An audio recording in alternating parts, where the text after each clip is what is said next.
Hey y'all, it's Michael. So I thought I would do another installment of What You're Reading, where I'm basically reading young adult novels. Most of the time these are books from my the book club that I attend to, where we read young adults. And so I haven't done this in the past few months, but because I haven't been reading the books that has been chosen. So yeah, there's that. The book is The Cruel Prince by Holly Black. This book has been so hyped. I've been seeing it all over BookTube and its sequel. I think it's already out. So, what I'll do is similar to the other vlog reviews. I'll let y'all know what I think mainly in the like a first impression, then in the middle, and then the end I'll do a overall thoughts. I'm always interested to see what my other book club members think about it. So yeah, let's go. Also, I don't know that much about this book. I've I've seen it talked about, but I don't know like what it's about. And I have read something from Holly Black before, the Spiderwick Chronicles. I did like that, and I the movie is so underrated. It's really underrated. That movie was actually pretty good, and it's one of the first movies I've ever watched in IMAX, which I was like, whoa, the screen is huge. All right, so. I'm on page 89, which is chapter 11. So I thought I would give you my first impression of this. So it's about fairies, which I didn't really know about. I've read other books. I have read other fairy books, but yeah, I didn't know that this was about like the fairy world and whatnot. The beginning of this, I was just like, okay. It seemed very beat per beat like what I would think a like a high fantasy YA novel is going to be. But now it's getting more into the meat and the juice of it, and this thing that the character decides, because this is about, well, I'm not gonna give you the full on plot because I don't know. Because here's also the thing. The one thing I do know about is that there is supposed to be a twist at the end that like a lot of people is like what makes this book really hyped and popular. With that information and knowing that, I am approaching the book a little bit differently. Like I'm reading everything and like seeing how it's going to reapply. So I don't know if my guesses are correct, but the decision that Jude, so this is about main character Jude. She makes a choice with a character for something like almost like a bargain, and I'm really interested to see how what Holly Black will be able to do with this and create this thing. So we'll see how that goes. Surprisingly, I really like the writing style. Right, I'm on page 194, so it's like halfway through the book. So this will be my last check-in before I get to the finale, and I want to mention that because it's about to go down. It is about to go down. There are revelations happening right now, and it's really, I'm not gonna lie, it's pretty exciting. The way that the story's being told, there are some like the rhythm to it, if that makes any sense. It's a little bit weird. There's some weird time like that, like the jumps of the time doesn't feel smooth to me in my opinion. Since young adult fantasy is really popular, we do have to read that in a lot of like the books for the book club, and it's something that a lot I see a lot. It's like a commonality within all of them is that the world building is really different. In the sense, I mentioned that because it's not very mentioned. Like I I me personally, I love it. I love over explanations, especially in high fantasy, where like I want you to explain to me everything. I want to know all the details of this dress that this character is wearing. I want to know the diamonds. Like, give me where it's forged. Like, is it forged from a cave of that the gnomes, that the elves? I want to know every detail. Tell me where the silk come from. Over abundance of just description, because I love that part. And this is a long book, and it's I kind of wish that it had more of that. Like I want the description of like more of the forest that they're in, like more of the things that they're wearing. Because like even the description of the characters themselves, like the physicality of it, isn't really described, and that's something that I do wish it had more of. Like I didn't even know that some of the fairy, like for me, I don't read that much fae stories, so I have a very like a general like which are common person would think. Like I see fairies like Tinkerbell type of thing. So yeah, the only other like scary fairies I guess you could say is something like maybe something Guillermo would make or something like that.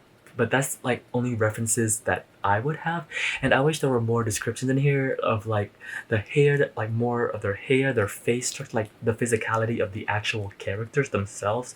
I wish it had more of that. But yeah, so far right now, I think it's just like a fun action adventure young adults, and I'm loving the twists and the turns that the story's um making. So yeah, I'm really excited to see how it's gonna conclude because that's what I'm really interested in. All right, so I finished reading The Cruel Prince by Holly Black today, so I thought I would give you guys my final thoughts about this. So overall, I gave this 3 stars on Goodreads. I think personally, this is a fun, like, adventure type of book. There are things in here that I really did enjoy, but there are things that in here that, as you saw, my gripes did follow through. One of the things is that I kind of wish there were more descriptions. Now, I'm not gonna give spoilers away, but I also have to talk about the way that the story is presented, and I think that was my main issue. Personally, for me, I thought this book, Black in particular, I thought she was attempting to put present a story that's very similar to the shock value of the Red Wedding and the Purple Wedding. Was that as successful?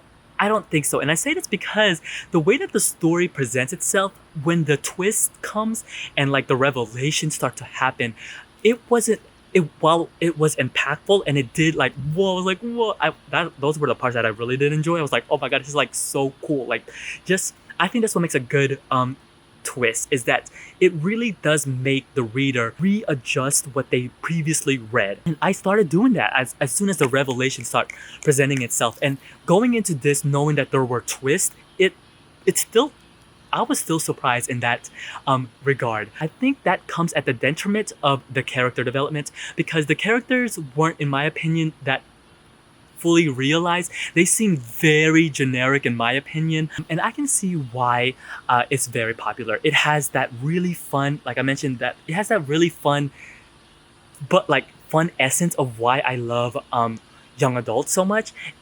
Because it's just fun. It's like a fun action adventure. Like this is like a popcorn type of book, and I every once in a while I do enjoy that. A little bit of a gripe for me also was the pacing of this. In the middle, it's a little bit like sluggish, and there are moments where it doesn't feel as smooth as we transition to the next plot point and whatnot. And so that did it wasn't as smooth as it could be. If anything, I'm really interested to read the next novel, because if this is the jumping off point, I'm really intrigued to see what Black will be able to do, because it's actually a really, if anything, this is a really good basis, twist and whatnot. I think it'll be really interesting to see what the Wicked King will be able to do. I don't know how she's plotting it or like what's about to happen. Is that this something could happen later on. I don't know what it is. I don't know. But something could happen that could really like change my opinion on this, but we'll see how that goes. So yes, if you read this novel, let me know what you think about it. I would love to hear your thoughts. Hey y'all, it's Michael. Now, what I'm gonna read is BAM!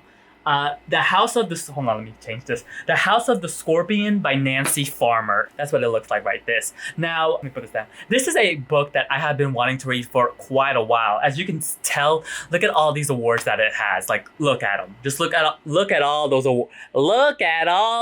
awards. I think this is something about some clones, but I'm not sure. We'll see how that goes.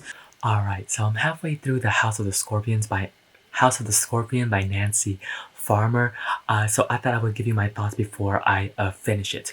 First off, this book it's surprisingly long. So far, I'm really enjoying it. The one thing is I can really see why it has all of these accolades.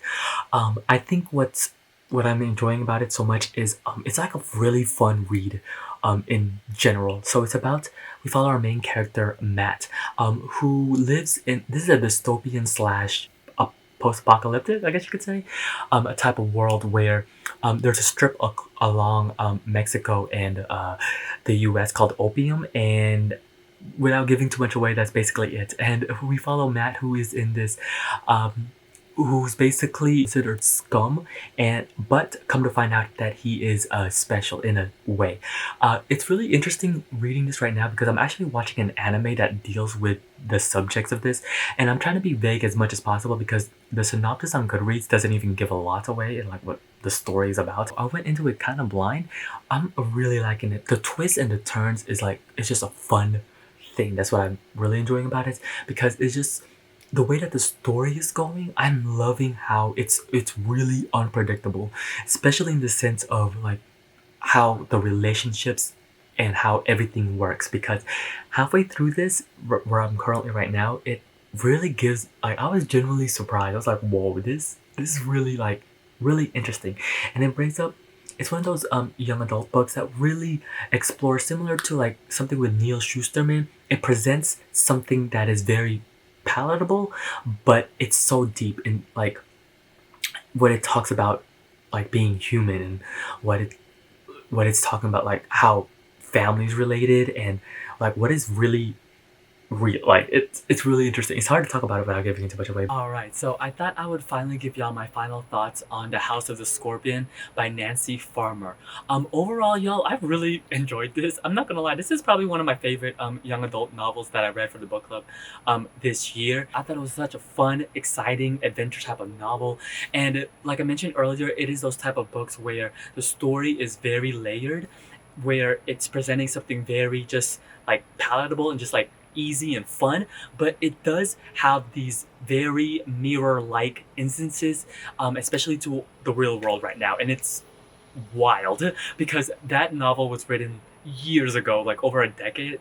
I think it was 2004, so 15 years ago, which is crazy because book, especially dealing with like science and like the political issues and the things that it's referencing to, it's still being talked to about today and still going on. Like the things with the border between the U.S. and Mexico, which there's a reference to a wall, which is like okay. Even the science about what is scientifically or morally correct about this thing with the clones, which I thought was very, very interesting. One of my favorite aspects about this is the way that the book is plotted. I could just tell that the book itself, the story-wise, that the way that the beats and the way that the story is told, the way the plot moves along, it is very well thought out and just so fleshed out. There are things in like just in the beginning that goes back that will make huge, like have huge repercussions later on. And I was like, oh, that right there is a writer. I really did enjoy that. I love the way that the world is crafted. I thought it was like so cool just seeing what is really going on. And that goes back to like just what happens essentially with the surprises. I thought the surprises came so naturally and smooth that I was like, oh, even though there were some that it was, I guess, easier to like guess and figure out, there were some, I'm not gonna lie, was just like it blew me away. I was like, wow.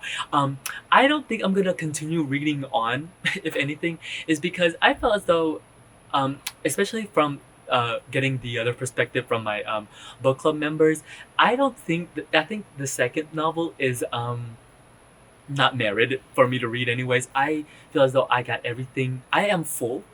I felt like the dinner, the appetizer, the entree, the dessert, the everything, the flamambouche, is was satisfying. I felt really satisfied after reading it. It was like, oh, this is really nice. I thought it was such a fun book. And I really can see why it won all those accolades. I really, really liked it. If you read it, let me know what you think about it. I would love to hear your thoughts.